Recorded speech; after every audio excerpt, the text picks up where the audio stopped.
Is that where I come in, yeah? Good evening, everybody. Good evening, good evening, good evening. Even in my weakness. Um, as Sheena says, I am her biological sister, and I am going to give you my testimony today. It's my, you guys call it testimony, I'm calling it my God walk, because I'm walking with our God. Firstly, I've been speaking to myself for the last week or so. So, Shemela, this better be good. So, I know I don't normally have my camera on or speak, so I will properly introduce myself. I am Shemela, also known as Shem, Ashina's biological sister. I'm completely out of my comfort zone. So, and you guys are all still pretty new to me. And being in this forum is still quite new, but it's refreshing. And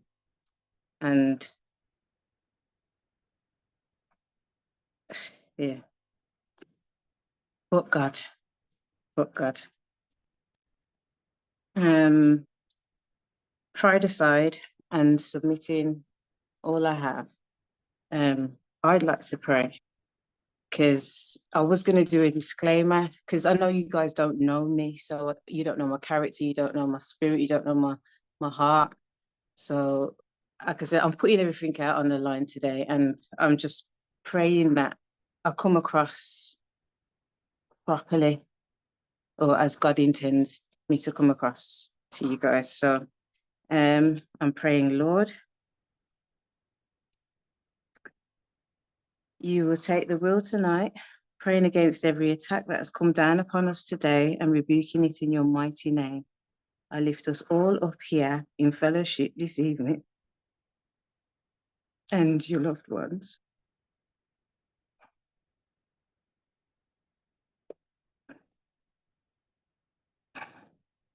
I'm praying protection and healing from the tips of our heads to the soles of our feet. Guard our minds and hearts whilst softening and opening our hearts. Speak to us so we can hear you. Soothe those of us that need soothing and comforting right now. Give us reassurance that you are undeniably you. Confirm with clarity your mightiness. Allow no weapons formed against us to prosper. Anoint my voice as I submit myself to you as a living testimony through my journey with you. Prepare us all for every blessing you have already set out for us. In your mighty name, I pray. All right, let's start. All right, so I'm Shemela. I have some of my blood family here.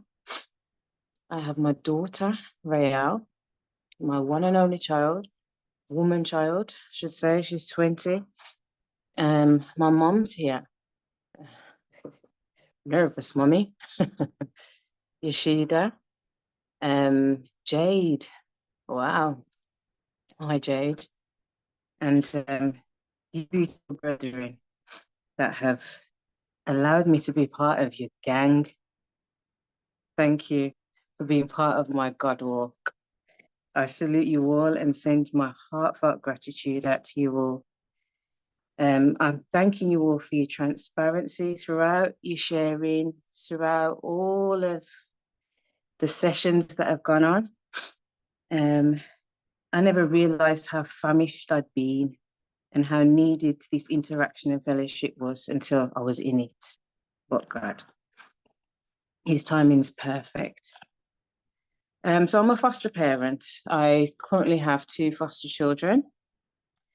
My foundations are church, so I am church based in the sense that my grandparents literally built the church that they kind of grew their children in, and obviously us thereafter. My mom, her siblings, And praying was a norm. Like my grandma used to do prayer meetings all the time with her brethren, and they used to go from house to house praying and just talking to the Lord and asking Him to come into the lives of the people around them to support and just guide them, because this world it's not it's not the final destination. And yeah, the devil resides here as well. So we need protection, and that was a form of protection back then, and the protection that we've had as a family for my 40 plus years anyway. Um, Protection via prayer and church and so on. And in terms of my church experience, I can't genuinely say it's been a wholesome, positive experience, because nothing in particularly bad happened in church. It was just the hierarchy that there was in church, where you had the pastor and the pastor's children and the deacons' children. And then you had the church goers that went all the time. They seemed to be kind of up here, and then there was the rest of us that came in. And I'm saying it from my perspective, because that's how I viewed it. As somebody, my mom didn't really attend church, although we had faith at home, and she instilled a lot of God in us. Um, she didn't go to church, so it wasn't a sense of our families at church and stuff like everybody else's. I was there with my grandparents, and the Sunday school bus used to pick us up, and it was slightly different. I felt like it was slightly different, hence my having half a foot in and half a foot out the majority of my teenage years. And that defiant spirit as well. I think I know I've had a defiant spirit throughout my childhood and growing up. If somebody says yes, I'm saying why, or no, or let me see, kind of thing. So, or prove it. And yeah, I always had half a foot in and half a foot out.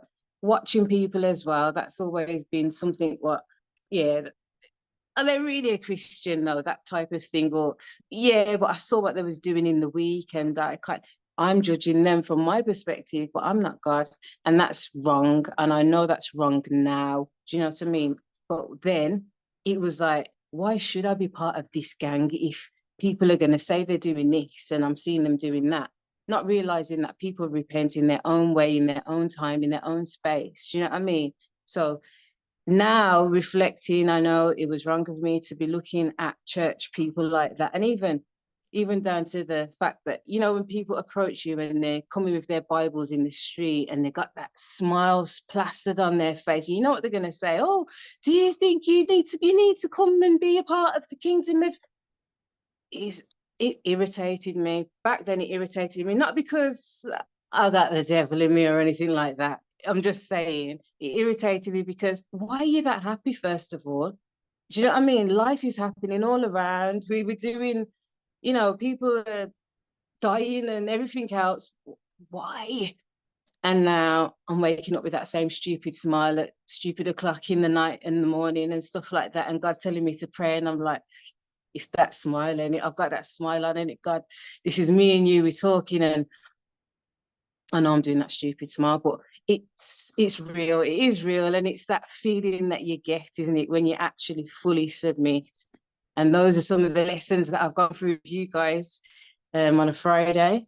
There's a lot of lessons that I can reference and say, oh, yeah, that's me, that was me, or that is me, or I need to work on this, or I'm not quite there, because obviously transitioning takes time. I get it. I get it. I do get it. So um that was just my perception of church back then, and how it impacted me and made me kind of steer clear of it. But then at the same time, I always felt convicted in church. I always felt convicted. But that defiant spirit was like, I ain't going to the front. I'm not going to stand up. I'm not putting my hand up. I'm not having people look at me. Do you know what I mean? I know they're looking at what I'm wearing, or you know what I mean? All sorts of foolishness. It's foolishness now because I'm sitting here and I'm thinking all them yeses all my life, and I'm just saying,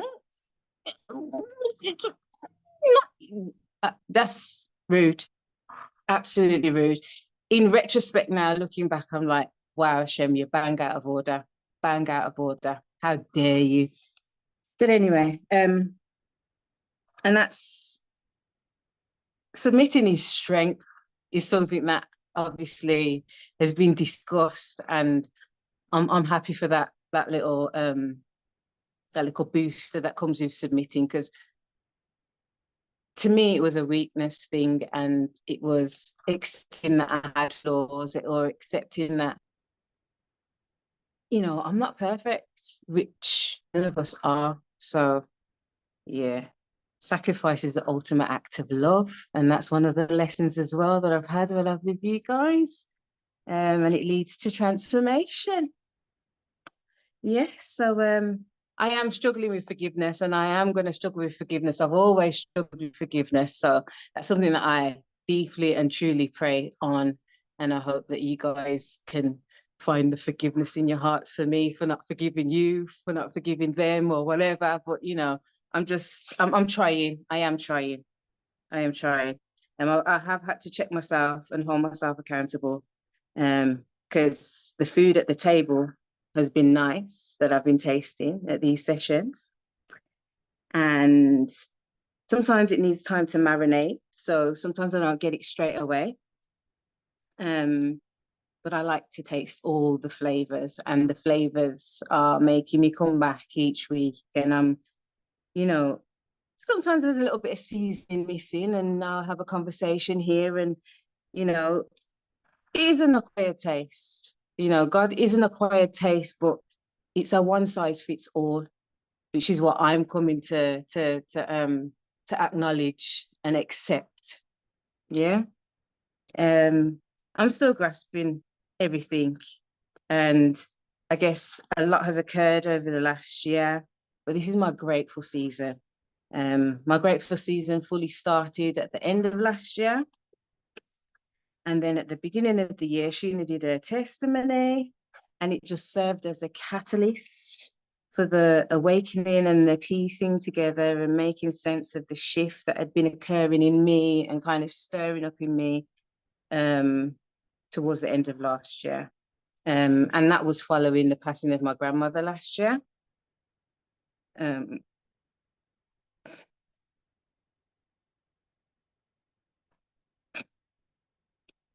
Sheena,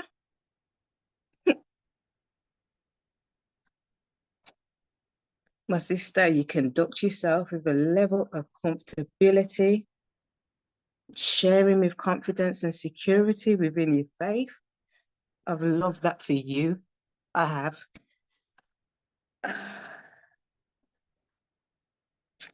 It looked and felt like home though, and an idyllic final destination for me too. Yeah. Um,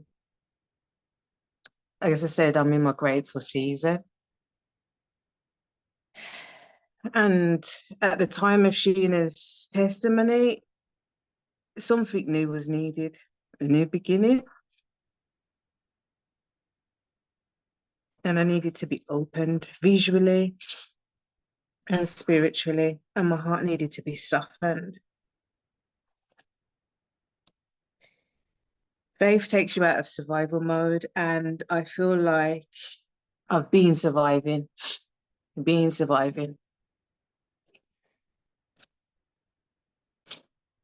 I'm acknowledging my flaws and still um, persisting to make excuses for not saying yes.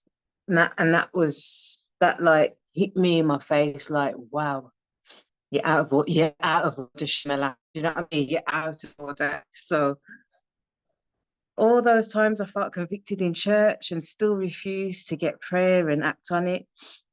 Them direct messages that I definitely got from God. And I know they were from God, but I still was saying no. Why? Do you know what I mean? I'm questioning myself now. And I'm like, but why? Why? God's blessed me with one child, one daughter, and she's my one biological daughter. As I said, I'm a foster carer, so I've got two other children that I care for.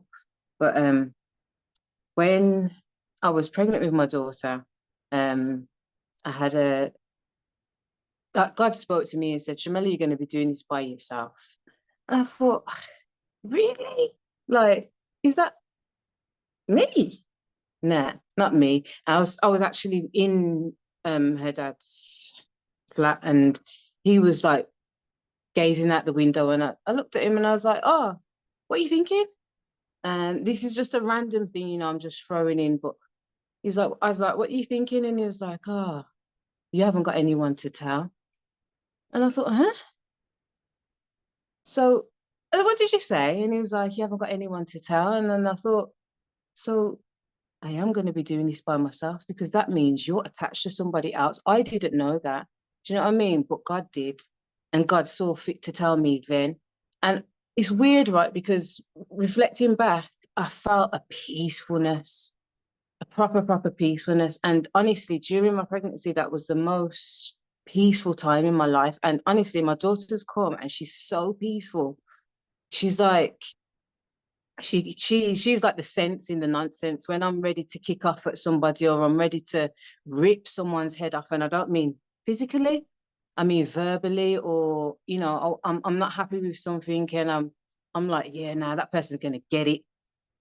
My daughter's like, Mom, you know, Mom, or she'll just. And the thing is, because of my grandma and my mom and the fearlessness of those women and their faithfulness, she's just adapted and adopted that same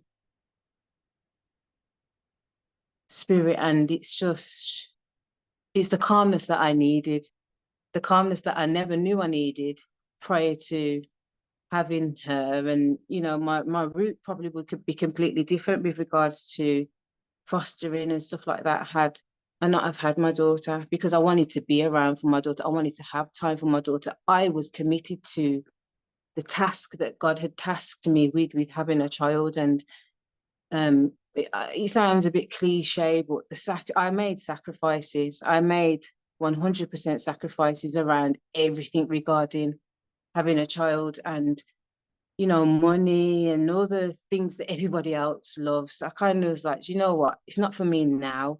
It might be for me later, but it's not for me now. I've got this task. God has given me this blessing. Children are innocent. Children are innocent, and they don't ask to be born. And just like I was saying no to God before, how dare I not fulfill my role in the best capacity I can do? Do you know what I mean? Just me being her mom. So that was my purpose once she came. Full purpose was to be there for her and ensure that she had the same values instilled in her, because I didn't think it was wrong that we had faith, and that you know we were fearfully made, and we was referencing the Bible at certain points and going to church on the odd occasions, and my grandma praying for us and things like that. That was, like I said, it was the norm for us. So I I welcomed that for her. And honestly, on her journey and on our journey through life, God has said yes so many times, so many times. And I know the devil looks out for the chosen ones, and he will get at you to try and get you out of, you know, where your final destination. He doesn't want us to reach, so he's gonna try and intervene. And I feel like every step of the way, every step of her life, every step of my life has been a battle. It has been a living battle. And um, but God, but God, He said yes every single time. So school was an issue. They tried to send her to a school that was, we had to walk past the school that we applied for to go to the school that they sent her to. And I was just like, but why?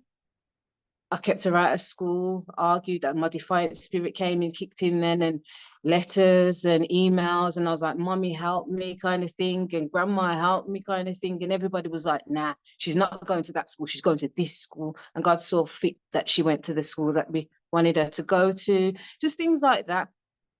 And then she did really well at school in general, almost passed her 11 plus, never quite made it.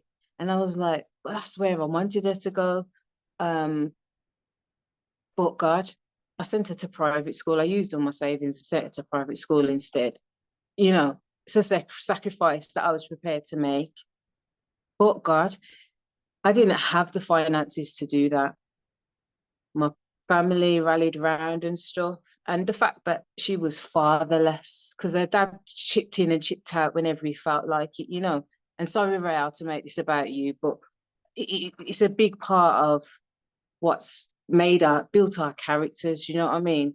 So when he was flitting in and out and he wasn't really focused on her, and I could see that certain things were impacting her, you know, my brothers and sisters, my siblings, all my family is like they she wasn't fatherless. God saw fit that he fathered the fatherless, and my brothers stepped up and stepped in the gaps, which whatever one brother couldn't do, the next brother did, whatever the next brother did. And honestly, when I was younger, I used to be vexed with my dad for having loads of children, absolutely mad, because I'm thinking, how are you going to manage all of us, all of our needs? We've all got needs.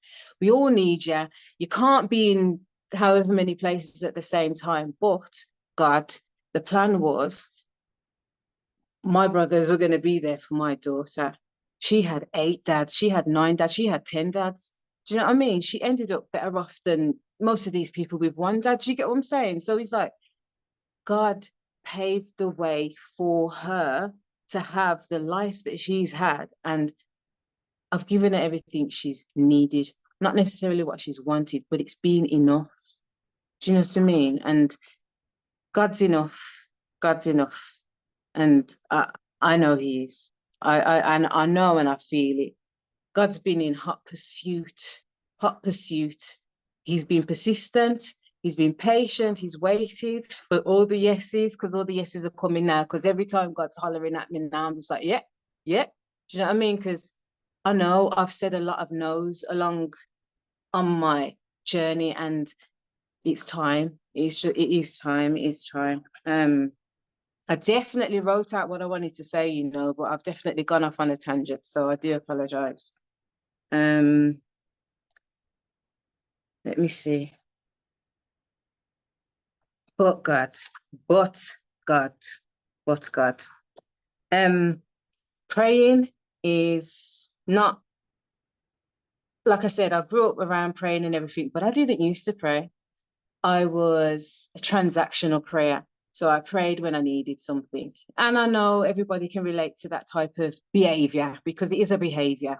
We need to snap out of that though, because when we consistently pray, we consistently get blessed, literally, consistently. God's consistent with us when we're consistent with Him. He wants us to be completely and utterly focused on Him. I haven't been. So the ups and downs, I'm very grateful for the ups and the downs, because I wouldn't appreciate the ups if I hadn't have been in the downs. And like I said, the transactional me, when I've spoken, God's listened. So I know He's real. Do you get what I'm saying? And then now it's like, yeah, this is me. I'm here. I've arrived. Do what you will, kind of thing. It's heavy at times though. It gets heavy. It does get heavy, because the attacks that I've been under since I've said yes, they've been real. The first week after I declared that I was giving my life to the Lord, and I'm just, like I said, fully going off on a tangent because I didn't write none of this down. I I was like, right, I'm gonna pray, I'm gonna do the Bible, I'm gonna obviously attend the sessions and everything else. And I did. And I was ready, like I know the devil's coming for me. So, what kind of thing. And then I'm waiting, and God's talking to me instead. And I'm thinking, yeah, okay. So what we saying? And he's talking to me, and we're talking, and I'm listening. And some of the things are getting a little confusing because he's saying a lot. And it's because I've actually opened my ears. And the messages and the clarity that I've been getting, it's almost surreal. Like even the day that I walked into church and I knew I was going to give my life to the Lord, it was like a movie. I was walking, people's mouths was going, and I wasn't hearing them. I knew they were saying, "Oh, good morning" or whatever, but it wasn't real. It didn't feel real. And then the song that was playing was "Yes, Lord, yes, Lord, yes, yes, Lord, Amen." And I was like, "Huh?" But okay, I was gonna say yes. How did you know? Kind of thing. And then I'm like, all right, then I'm sitting down and I'm like, okay, okay, okay. I'm nervous. Maybe I shouldn't do it today. Do you know what I mean? And I'm like, okay, okay, okay. But you already said yes. The song said yes, so it must be that's a clear signal, clear signal. It can't be clearer than that. And then the message of the day was stepping out, something like that, some stepping out business. And I'm like, I'm gonna have to step in to the front of the talking to me again. He's talking to me again. Yeah, I'm on it. I'm on it. This is definitely my day. Do you know what I mean? And then when there was like, is anybody gonna give their life I was like, me? Where do I need to go? Sign me up. It's me, kind of thing. And I felt free. That same freeness that I could see in Sheena when she was giving her testimony, when she was giving her testimony earlier on, that freeness, I felt it. I felt that lift. I felt the burden go. And yeah, I'm here. I'm here. I've got loads more to say, but I can see the time running down. How much time have I got, please? Somebody tell me, because I didn't think I was going to talk like this, but I feel like I'm jibber jabbering and all sorts, and I still haven't finished. So somebody tell me how much time I got left, please. Somebody? Sheena? All right, say in the next 5 to 10 minutes. Yeah. All right then. Cool. Let's see what you want to drop there. All right then. So, uh, my turning point was my turning point for when I felt like the whole shift in the atmosphere for me personally was the end of the year, December. And it was when God just said, Shemela, be still, be still. There's a parable that you guys mentioned in one of the sessions about Martha and Mary, sisters, Martha. I'm I've got a Martha. I've been in Martha mode most of my life. And I do for others. I give to others constantly. I'm always pouring out of my cup. And at the end of last year, it was nearing empty. You know, grief caught up with me because I didn't allow it to manifest at the time. But yeah, it teared me up and I had to be still and I had to listen. And it just so happened that my whole household was sick. So all the children were sick. I was sick. I had to be still, physically had to be still, but God. And then yeah, I was in my Mary mode. I was allowed to switch off my Martha mode and be in my Mary mode. And I had a chat. I had a deep chat, and I knew that changes needed to happen. Um, and here we are. Here we are. Uh,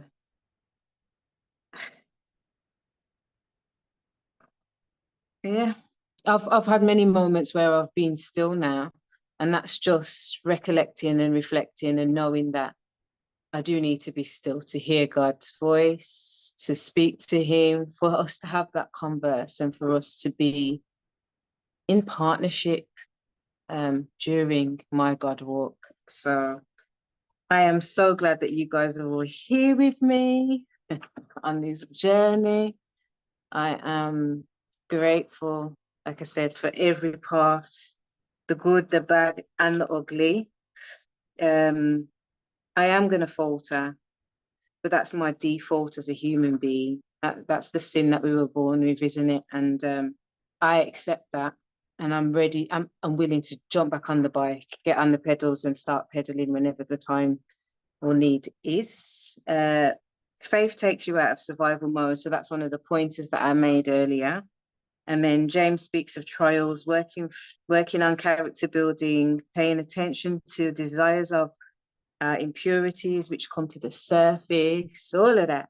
all of that good stuff. And I've never been somebody that references the Bible before because I don't know it. I'm not going to pretend that I do. But like I said, God's been slapping me in my face with certain scriptures and they're just hopping from nowhere. Um, and that's just part of my journey, I guess. Um, and visually, spiritually and visually, I know I've been anointed in this particular type of way because as a child, I used to always have deja vus.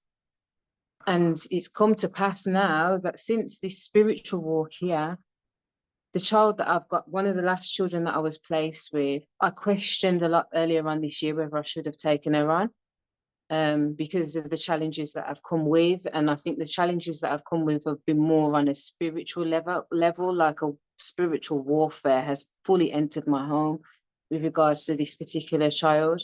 And I had a vision from when I was younger. I remember exactly where I was, exactly when I had the vision. And it was in this house, exactly as it is now, bringing breakfast to this child. So God saw fit for her to be with me, and God saw fit that everything that's happened has happened how it has. So again, I'm really grateful for my journey and I'm grateful for our journey as a family. And I hope and pray that we all remain focused and yeah, continue on our God walk. Amen. So I'm going to end it there because I don't want to run over time. Thank you very much.